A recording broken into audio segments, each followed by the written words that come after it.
શું નામ તમારું?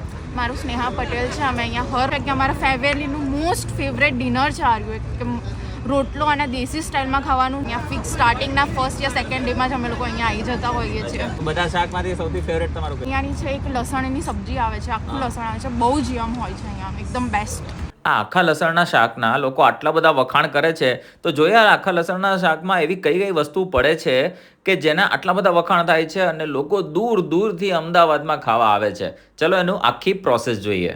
અહીંયા બને છે લસણના ફેફરા, બને છે લસણના ફેફરા. પછી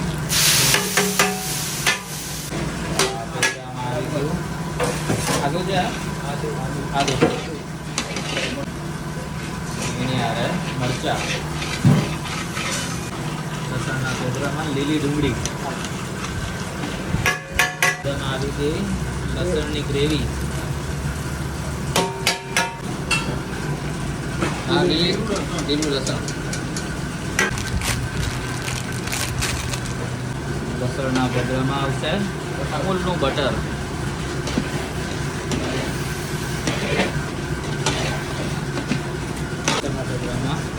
મસાલો,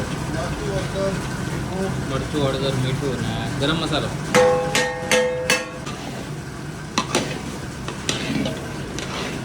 અમૂલનું દહીં,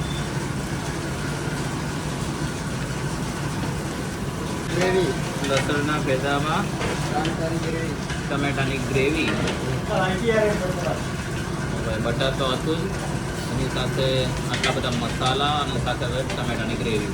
આવી ગયા લસણ, આખું લસણ, લસણના ભેગા બને છે. કલર જો તમે ખાલી એડ્રેસને ભાઈ તમને જણાવશું. વિડીયોના અંત સુધી જોજો અને સારો લાગ્યો હોય અત્યારે તમારા મિત્રો સાથે શેર કરી દેજો કે ભાઈ કોણ કોણ જવાનું છે આવા ઠંડીની સિઝનમાં.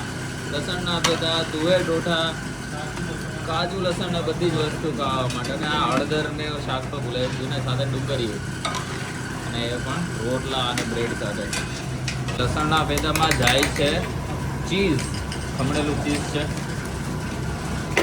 બે વસ્તુ બને છે, એમાં પનીર વપરાયેલું છે અને આમાં ચીઝ વપરાય છે. કેટલું ઘાટું શાક થઈ જશે એ તમે અંદાજો લગાવી શકો છો. એટલે એવું નથી કે ભાઈ ચીઝ પનીર જે લોકોને ભાવતું હોય એના માટે નથી, એના માટે પણ આ વસ્તુ તો છે જ. અમૂલ ફ્રેશ ક્રીમ તો એટલું તીખું નહીં થાય ને? સ્પાઇસી હશે જ. અચ્છા, ચીઝ ને ફ્રેશ ક્રીમ આવે છે તો પણ સ્પાઇસી તો લાગશે જ. એવું નથી કે ભાઈ આ થોડું લાઇટ કરે, એવું નથી. એમાં આવી ગયું પનીર.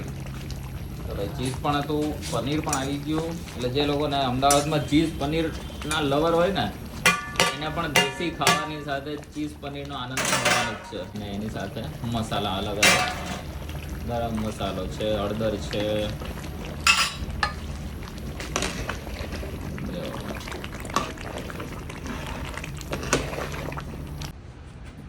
થઈ ગયા છે લસણના ફેદરા તૈયાર. હવે આને લઈ જવામાં આવશે એ અમદાવાદની એ જગ્યાએ જ્યાં અમે તમને બતાવશું કે ત્યાં કઈ રીતનું સિટિંગ છે, કઈ રીતનું રોટલા ને બધું બને છે, એ બધી વસ્તુ પણ તમને જોવા મળશે.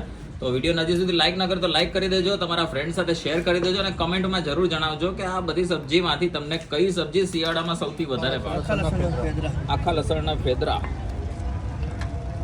જો ભાઈ, બધી તમે મેકિંગ જોઈને એ જ વસ્તુ આપણે તમને અત્યારે બતાવીએ છીએ.